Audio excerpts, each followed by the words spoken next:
कि जब कोई सेंटेंस में दो ऑब्जेक्ट आ जाते हैं, जैसे ये है आई टीच हिम इंग्लिश, तो यहां क्या है कि ये हिम भी ऑब्जेक्ट है और इंग्लिश भी ऑब्जेक्ट।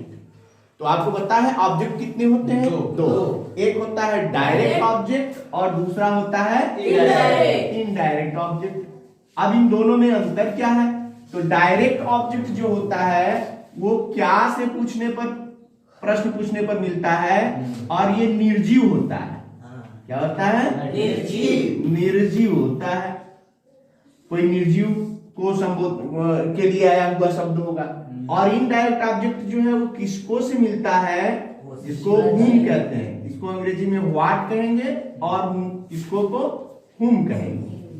अब इससे क्या है? इससे सजीव मिलता है। ये ध्यान देना है, जब भी कोई सेंटेंस आप बना रहे हैं, जैसे ये लिखा है, तो हमेशा हमको पहले इनडायरेक्ट ऑब्जेक्ट लिखना चाहिए। जैसे मैं उसे अंग्रेजी पढ़ाता हूं, तो मैं किसको अंग्रेजी पढ़ाता हूं? उसे। ये हो गया इनडायरेक्ट ऑब्जेक्ट। क्या पढ़ाता हूं?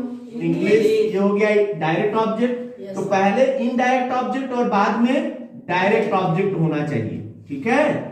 लेकिन जब आप पहले लिख रहे हैं किसको?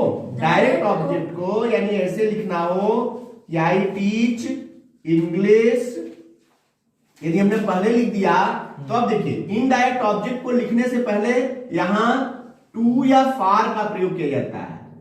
टू इन द सेंस को के अर्थ में, और फार यानी के लिए के अर्थ में। यानी ये टू या फार लगाना अब महत्वपूर्ण होगा। कब?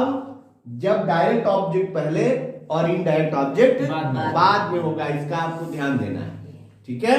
अन्यथा सेंटेंस गलत हो जाएगा। यदि आप ऐसे लिख देंगे आई टीच इंग्लिश हिम, तो गलत हो गया। क्यों? क्योंकि ये डायरेक्ट ऑब्जेक्ट पहले हो गया और इनडायरेक्ट बाद में हो गया। इसका ध्यान देना, ठीक ना?